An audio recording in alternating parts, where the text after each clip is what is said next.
Well, here we are. I think this is the 14th one, Katie. I think you put that out. We've got a nice intimate group today. So we're going to be super informal. I think the summer months are upon us, and it's going to be a bit of a movable feast as far as who is here and who isn't. But the show will continue to go on. Katie has set up an awesome YouTube site where all these videos, she's editing them down, all the nonsense that I talk about in the beginning. She's kind of editing it down, cutting it, and then putting it on the channel. So she's putting a link to that in the invites that she sends out as well, so that you guys can go back if there's anything you want. And we're always dry on content. So if you've got ideas for anything that you want to cover, please just send an email to answers@gomeansprint.com, and we'll get right on that. So without further ado, Ryan Klenk, who is a recent FileMaker platform certified developer. I don't know if you guys knew this or not, but FileMaker stopped with the version numbers. They used to version the certification, and now they're just doing a platform. And I don't know, how long does that last, Ryan? Is that a 2-year gig, or what did they do? Okay, so it's 2 years now. 2 years. So, again, plug in the ads. If you guys are interested in getting certified, we could certainly, coach you up and help you through to get the certifications and everything. It comes with a lovely plaque. But both Ryan and Mike Burgee were on the what do they call it? The beta exam. So instead of the usual 60 questions, they had to answer like 400 as part of the evaluation, and giving feedback on the questions as to whether they were fair and whether they were accurate, and the whole deal. So we've got a couple of guys certified, and our team should be certified within just a couple months. So I'm excited about that. But today, Ryan, we're going to be talking about shortcuts, right? With using iOS. That's right. Yep. Lovely. So what kind of use cases would you see? So I've got my FileMaker database sitting there, and do you feel like this? Well, iOS, obviously, this is an iPad or iPhone kind of gig. So, tell me, what do you think a good use case might be? Well, I think we should probably just take like one step backwards. Briefly cover like what shortcuts is, and then we could dig into some of the use cases. But okay. It's really, I mean, it's kind of like in the spirit of the even the Claris Connect stuff. Where you've got these disparate systems and you want to automate actions based on that, but it's a lot more personal. It's not intended to be, the kind of situation where you receive an email and, 30 other actions happen based on that. It's more, when you leave somewhere, you get like a little prompt and you can perform an action based on that, a set of automated actions. And they have their own like little kind of like scripting language built into this shortcuts app where you can create your own shortcuts. And apps can decide whether or not to make available certain actions to the shortcuts app, which allows you to build a really cool kind of chain of events that involve multiple different systems. So we've kind of talked about this a lot in terms of kind of getting into organizations and stitching together some of these SaaS applications. And this is kind of scaling that down to the consumer, the personal level. It's really targeted for like one specific person kind of thing. So FileMaker introduced the ability to run some scripts basically through the iOS shortcuts application, which opens up a lot of possibilities. I think the usage is, you pretty much have to kind of get creative with it. It's not like most features where you can kind of implement it and deploy it and everybody's able to use it exactly uniformly across the entire organization. I think it's more something where you work with specific people on a case-by-case basis to introduce these solutions, or alternatively, you can also like take these shortcuts and make them available for download. And as long as somebody has run those shortcuts in the past, they'll be able to download and install your shortcuts and run them. So you definitely have to kind of be creative in terms of like how you approach them. But I think it's cool, if not just to kind of think about what might be possible in the future, and kind of seeing, some of the paths they're taking with putting more of that power of automation in individual people's hands. Awesome. Awesome. So as far as like use cases, I think for iOS shortcuts, what I've kind of experimented with it so far, a lot of them really kind of come down to like quickly navigating to specific sections of your system, or pulling up specific reports, or interacting with it via Siri.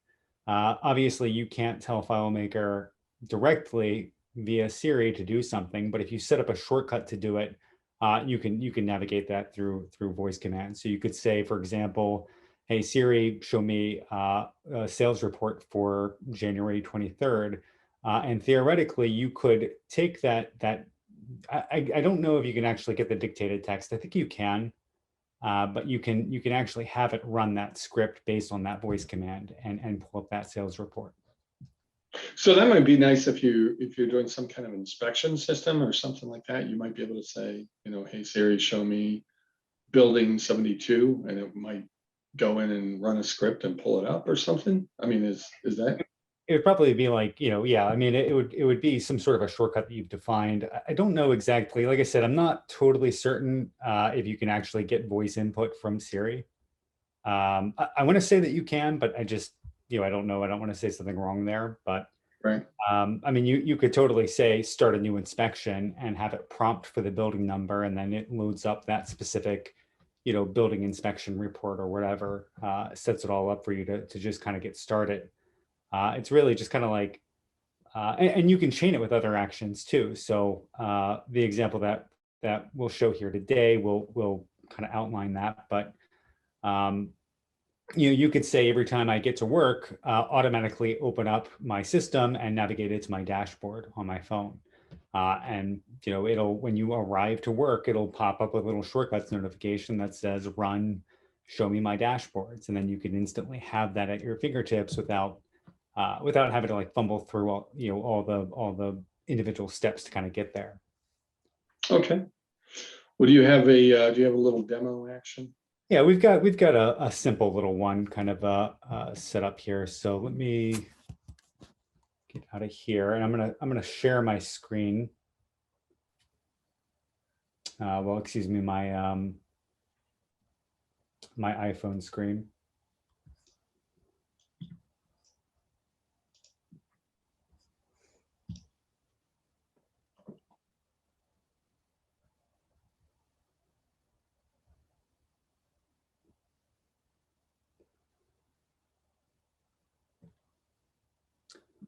Right, there we go. So we've got our shortcuts app here, and you can see all of the shortcuts that I've got. Seen anything yet? What's that? Yeah, I don't think you're sharing it. I'm not seeing anything. Totally right, because I was in full screen, then I switched. But Yep. So to do that again, I'm just swiping up here and I'm going to my shortcuts app. And you can see all the shortcuts that I've got available here. And I've got several FileMaker ones. You can see the Claris logo right there. And all of those are saying run some specific FileMaker script.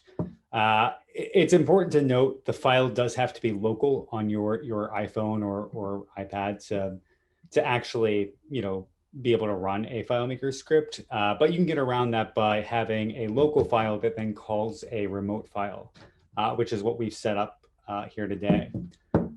So I've set up an example for scanning a QR code and taking an action with that QR code, whether it be opening up that URL or just showing a note with that information there, and then logging the result to a FileMaker database.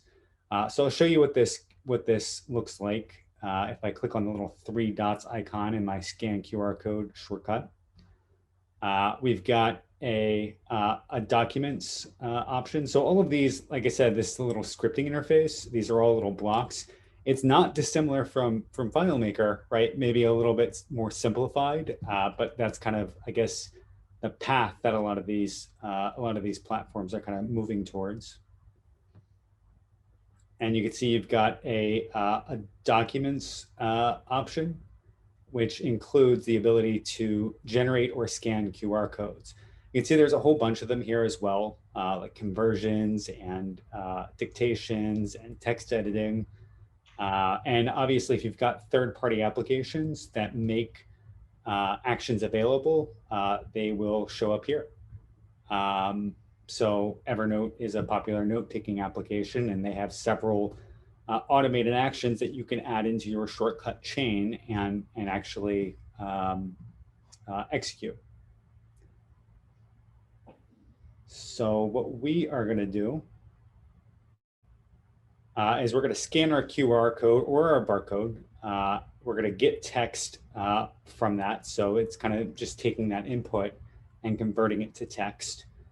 And then we're telling FileMaker, we've got a file installed here in FileMaker Go, which I can show you right here.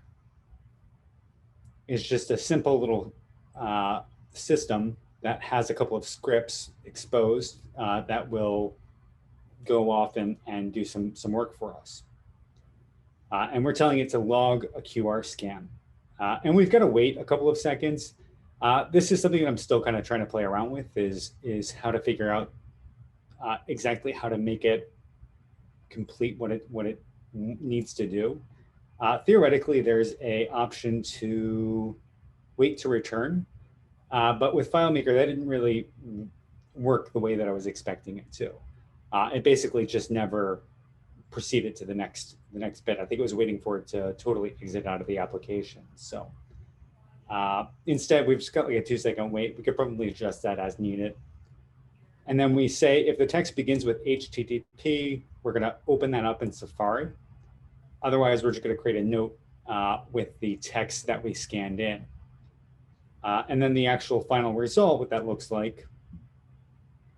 So I've got, well, I just ran it from there, but I also have it on my home screen. This is, I think, a big part of the beauty of shortcuts is you can come down here to add to home screen.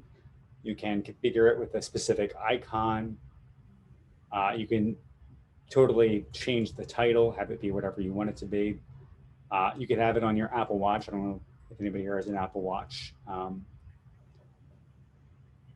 And then from there, once I have it on my home screen, I've got a little soft drink bottle here that I'm gonna, has a QR code that I'm gonna scan. So it runs that shortcut and then it opens that URL into Safari. And that script that it ran was from here, this scan history file. Ooh, and I think I stopped sharing my screen. Let me bring that back. And specifically, we call this create scan. So it's a super simple script. It just takes a scan parameter. It goes to that layout. It creates a record and trims off kind of any excess text that might be there. And then it commits the record and kind of exits out. And then it'll come right here and we're able to just kind of open it up right within our system and scan and have that record. And I kind of thought about this because, a lot of restaurants around here are doing the whole QR code for your menu. So if you're out, you scan it, you can like have that menu to like look at later, but obviously still immediately open it up. So I don't know, silly little use case, but hopefully it sparks the imagination a little bit. The kind of the magic of all of this is going to be over here in our file that calls this file. So this is the file Fun with Shortcuts. This is the one that's actually on my iPhone and is what is actually getting called when we tell when Shortcuts tells it to run that script. And there's a couple of things that you need to do in this file for it to work. The first one is you need to, within security, find your privilege set and ensure that FM URL script is enabled. So that's allow URLs to run FileMaker scripts, which means that at some level that they're probably using just straight up FMP URLs to call these scripts with these parameters, but all the same. And then you also need to enable on the script level shortcuts donation. So I could disable that, and that would mean that it would not be available for selection in shortcuts. If I enable it, that means it is available.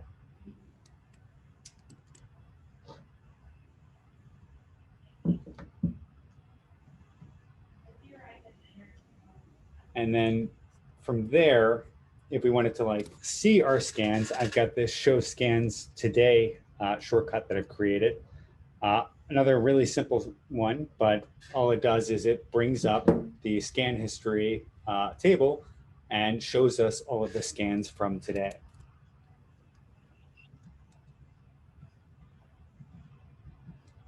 And again, super simple script, like it's not doing anything super complicated. It's just doing a find for any records created today. And we've donated that script and enabled the permissions. So it's able to kind of take off from there.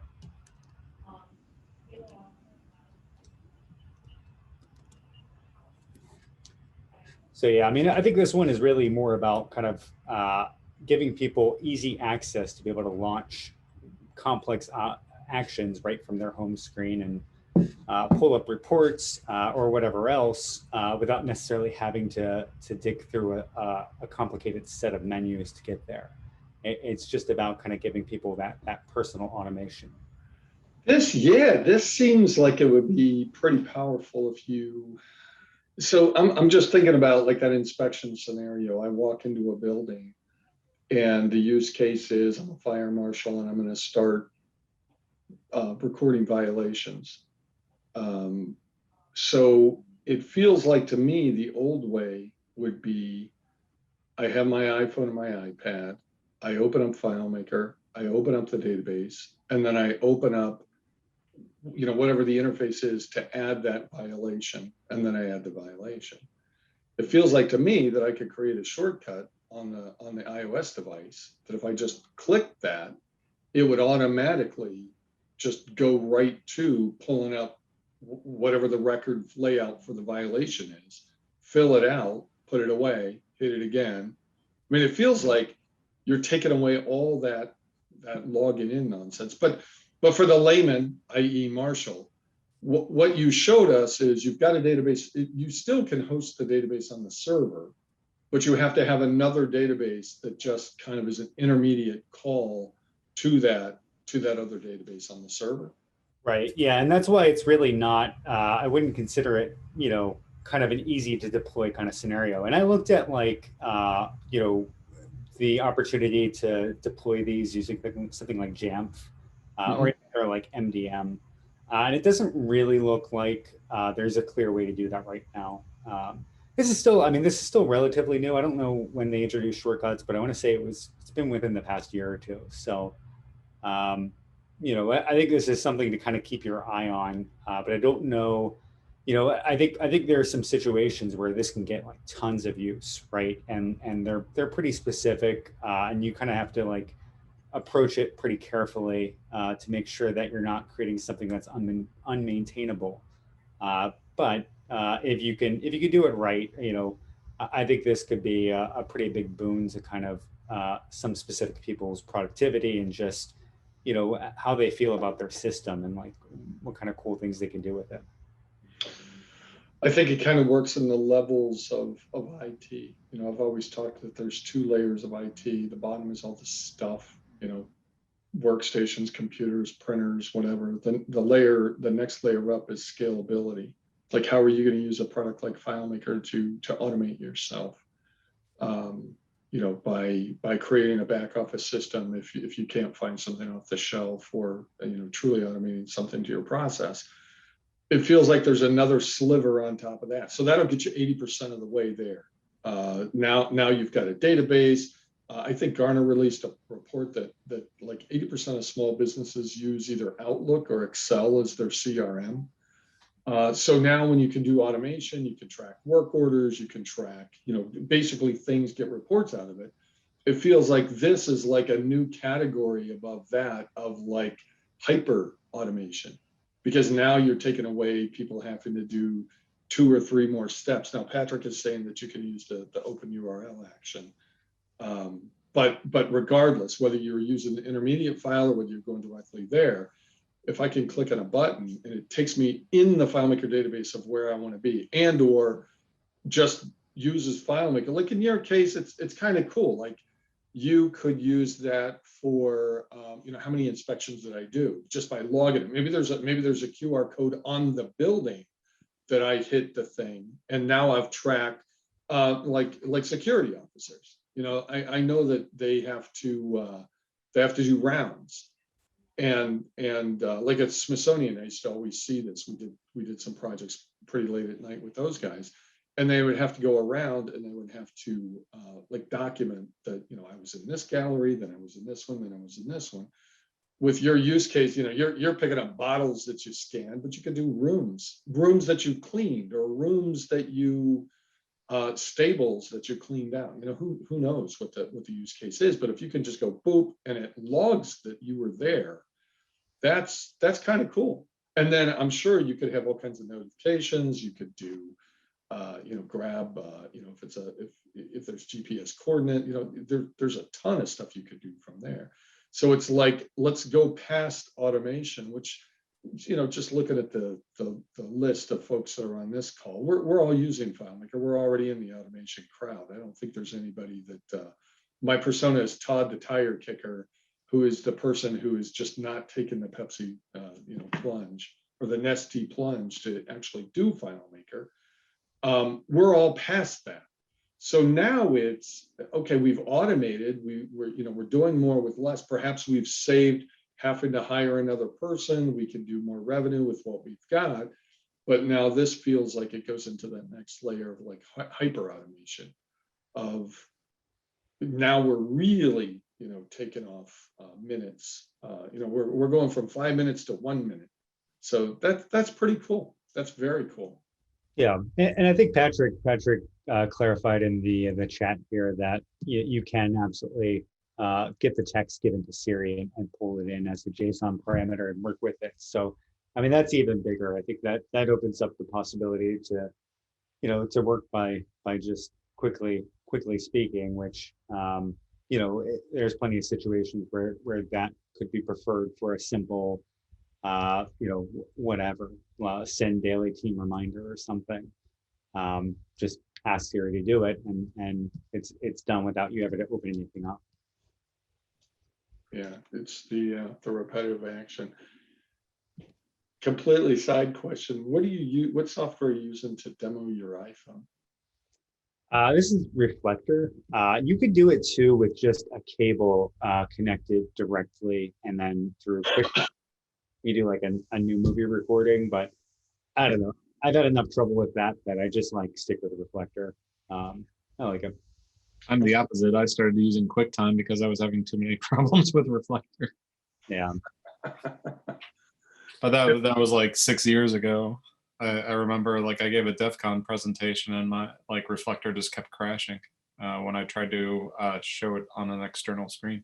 Yeah, DEF CON, I would definitely use the cable. I think you can get it working great. That's definitely going to be more reliable. But I don't know, for whatever reason, it's always given me some trouble.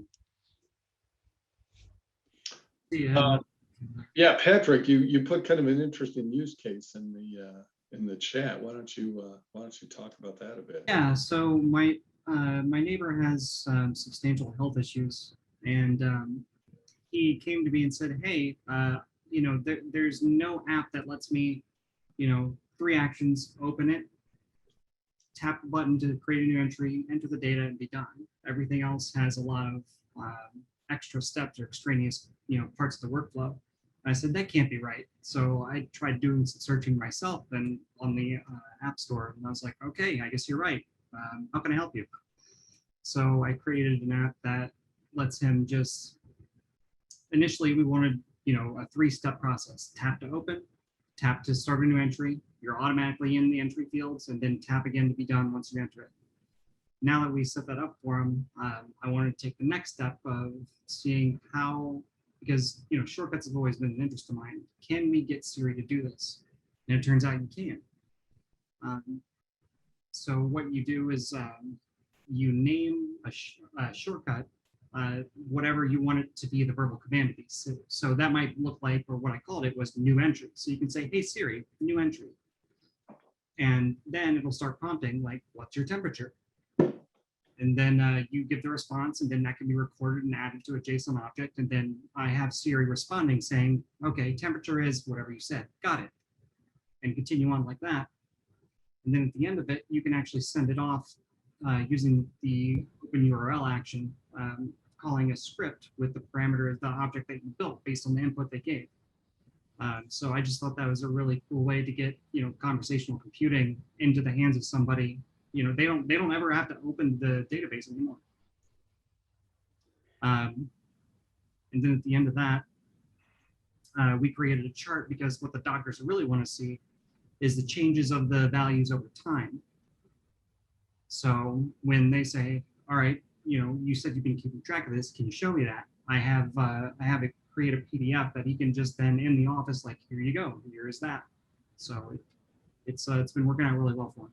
And So now you're in charge of the healthcare system? hey, Awesome, dude. I'm just helping somebody out. No, that's super cool, man. That is super cool. So I'm sure he was pretty appreciative, huh?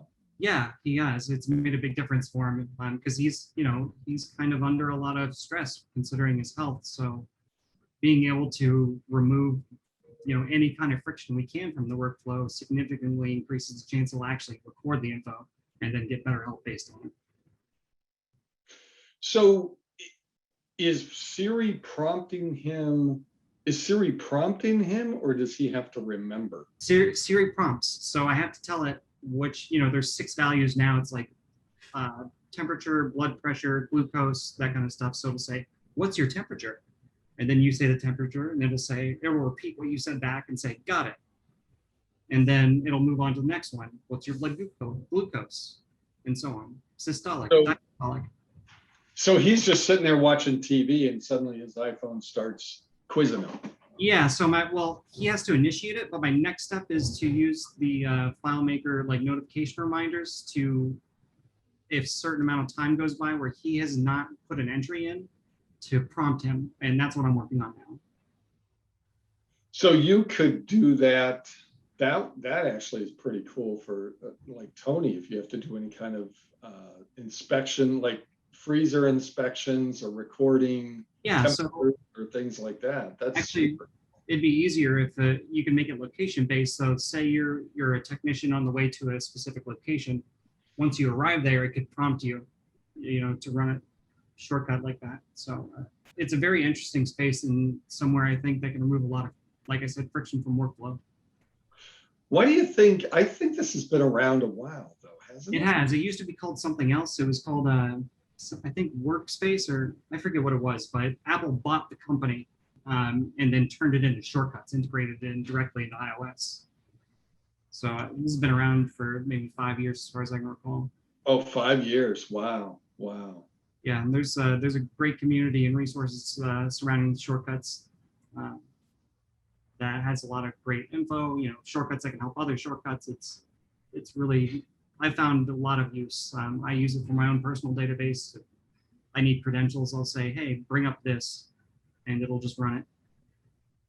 So is it possible to take data, let's say we export a PDF out of FileMaker, are you able to take data from FileMaker and send it back to the Shortcuts app to do something with it? So at that point, I'm not really sure. I'm not sure how to initiate it from FileMaker. I think once you donate a script, like Ryan was talking about, I think that's what lets you initiate shortcuts from within FileMaker. I'm not certain about that, but I also believe, if I'm not mistaken, that requires that it be local to the device that you're on. So that's why I kind of approached it from the other end of, let's start from the iOS level and work in. I think what you could do, because you're talking about just generating a PDF, right? Yeah, like say I'm shooting out a report or something and I want it to print, and yeah, trying to get Yeah. that So back into what you could iOS level. do, is start from the iOS level and say, hey Siri, run this report, and then you pass those parameters in FileMaker. FileMaker, it would then open FileMaker, generate that report, and from that point, it's been tricky for me to get it the result from the FileMaker script back to Siri. I'm not sure how that would work in your instance, but what would be your goal with the PDF after that? I mean, in this case, it would be to print, but I'm thinking like you're talking about that kind of conversational computing. Where it's like, hey, this person just applied. What's their availability? And it shoots back an answer based off of what the database has generated. Yeah, that's a part I'm still working out the kinks in. So, but it's as far as I can see it, it's still possible. Yeah, that script call through the URL is awesome. So thank you. Yeah.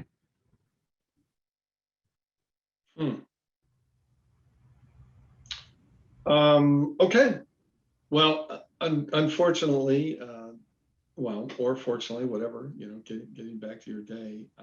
I think that's pretty much a wrap, right? Ryan, do you have any comments or anything, or? Yeah, I mean, not really. We can do a quick tip and trick if you'd like.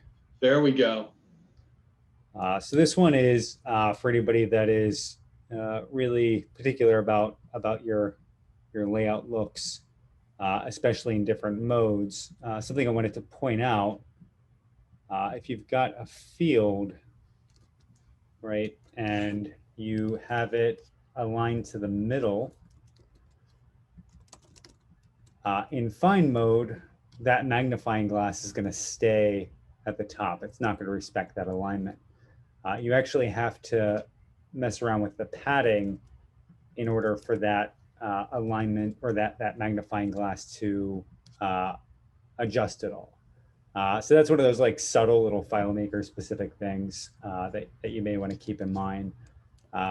It's small, but if you've got a ton of fields and the magnifying glass is just slightly off center in all of them, it looks really funky. And paying attention to like little details like that can kind of go a long way towards making your system nice and spiffy. But yeah, that's my little hot trick today.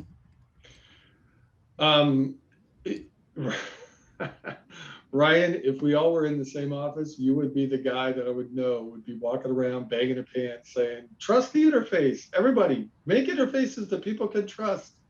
I love that. I love that attention to detail. So I guess we could open it up to questions. Anybody have anything? I've got a user interface question for Ryan. Are your grid markers stored by theme, or are they global to the file? You had your grid layouts from your one that you did. Yeah, so I set it locally on the file, and then when you upload it to the server, it'll stay enabled. So I set it all up before I upload it to the server and just kind of let it stick there and turn it off as needed. And then as long as you do that, it'll stick every time you load up that file. Okay, I thought you were the guy to ask. Thank you. Sure. He is definitely the guy to ask. Any other questions? Okay, well that kind of wraps up this office hours. Again, we're always looking at those emails. I got to change those. That should be answers@gomainspring.com. I don't even think we use the office hours anymore. Mike, you're having your gig tonight in Columbus live. Well, so next month we're going back in person, but okay. Today is is going to be another Zoom meeting. So that's tonight at 6. Cough mug of the user group. I'll put it in the chat window. What are you guys going to cover tonight? We are doing a more developer-focused meeting, and we're going to be ripping apart add-ons. So we're gonna try to reverse engineer the add-ons, like the calendar add-on and stuff, and make customizations to that to kind of show people how those things work after they're installed Very into your system. So it's been a hot topic on the community of people wanting to essentially wanting to know how to customize those add-ons, but not understanding kind of how complex they are to get into. So, so yeah, next the office hours, we're going to be ripping into add-ons, and I think that's it might be above the pay grade for office hours. Might put some of the people to sleep. put them in a couple.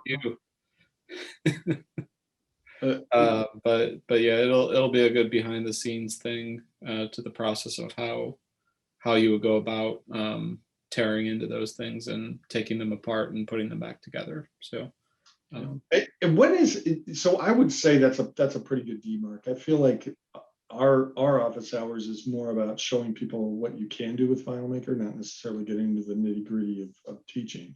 But yours tends to be a little more technical, right? Yeah. So most of our in-person attendees are developers themselves. So we have some pretty heavy-hitting developers in the Columbus area, like Dave Ramsey and Patrick and myself. So Gotcha. when we normally get together, it's a pretty developer-focused meeting. And actually, Beverly Voth has been joining our online meetings. She's been doing FileMaker for longer than I've been doing development, I think. So FileMaker 2. Yeah. Well, that is Nutshell or something. Yeah. I think the thing to remember is that do you have any kind of registration or anything for yours? Oh, we don't. We're going to have registration next month for the in-person meeting when we go back in person, and that's just so that we can have a list for the Foundry, because there's still some guidelines in Ohio about meeting Okay.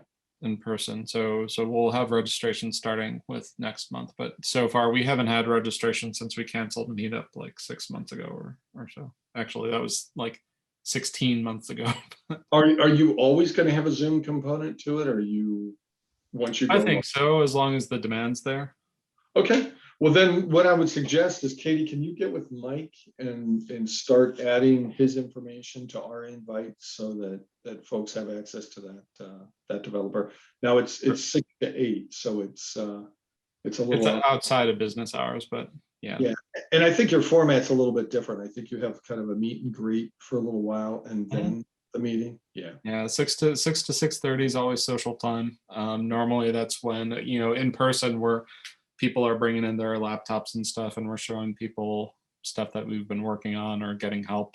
And then our presentations usually 6:30 to 7:30, and then we have a wrap-up Q&A and wrap-up time after that. So it's a little bit longer than our office hours here. Okay. All right. Well, awesome. Well, if nobody has anything else, keep us in mind for hosting, consulting, development, coaching, kind of whatever you need. And we will be sending out the invites for the next office hours when we land on a subject. Again, if you've got any ideas, I want to make this your group as well, answers@gomainspring.com. And everybody have a great week. And Marshall, weekend. Is there a way we can get the link to the YouTube page you were discussing? Yeah, Katie, how are you sending that out with every invite? I'm going to put her on the spot here. It goes out with the first invite. So next Wednesday, when I send out the invite, I send out the link to the previous month's recording. Gotcha. Thank you. Whatever this would be. Mm-hmm. Okay. But I can drop the link in the chat right now too. I just did. Okay, thank you. Yeah. Awesome. Yeah, Katie has done a fantastic job of getting this thing organized. So I'm very appreciative of her. Thank you. Okay. You guys have a great day, better weekend. I think the weather is going to be awesome pretty much everywhere we are. I'm just looking at it. It's 90 in Northern Ohio. So we had our mandatory hour and a half of spring. So we're heavy duty into summer. but we will see you guys next month. Thanks so much. Take care. Bye, guys.